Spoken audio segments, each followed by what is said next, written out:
ආයිබෝවන් 2026 ICC පන්දුවාර 2020 ලෝක කුසලානේ දෙවන අවසන් පූර්ව තරගය අද මුම්බාහි වංකඩේ ක්‍රීඩාංගණයේදී නිමවටපත් වුණේ ප්‍රබල එංගලන්ත කණ්ඩායමට අතිශය අමිහිරි පරාජයක් උරුම කර දෙමින්.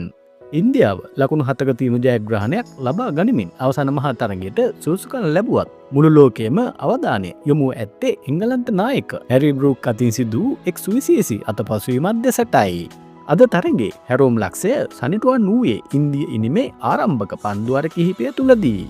ඒ වන විට ලකුණු 10 සීමාවේ පසු වූ සංජු සැම්සන් ලබා දුන් අතිශය පහසු උඩ පන්දුවක් එංගලන්ත නායක හැරි බෲක් අතින් ගිලිහි ගියා.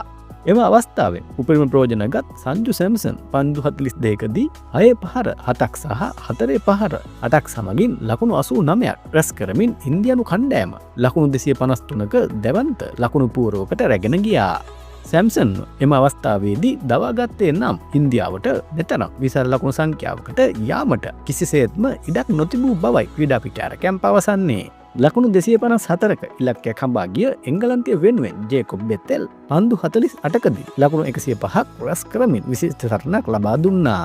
ඔහු තරගය ජයග්‍රහණය අසලටම ගෙනාවත් ඉන්දියාව ලබාගත් ලකුණු 253ක පීඩනය හමුවේ අවසානයේ එංගලන්තයට ලකුණු 7ක පරාජයක් විඳීමට සිදු වුණා. නායකයා අතින් ගිලී ගිය එම උඩපන්දුව නොවන්නට එංගලන්තය අද ලෝක කුසලාන අවසාන මහා තරගයේ සිටින බව නොරහසක්. නායකයෙකු ලෙස මෙවැනි තීරණාත්මක තරගයකදී මෙවැනි දෝෂයක් සිදුවීම ප්‍රේක්ෂකයන් විසින් හඳුන්වන්නේ තරගය පාවා දීමක් ලෙසයි. හැරි බෲක් අතින් සිදු වී අත්වැරදීමක්ද නැතිනම් මෙය සැලසුම් සහගත පාවා දීමක්ද? ඔබේ අදහස පහලින් කමෙන්ට් කරන්න.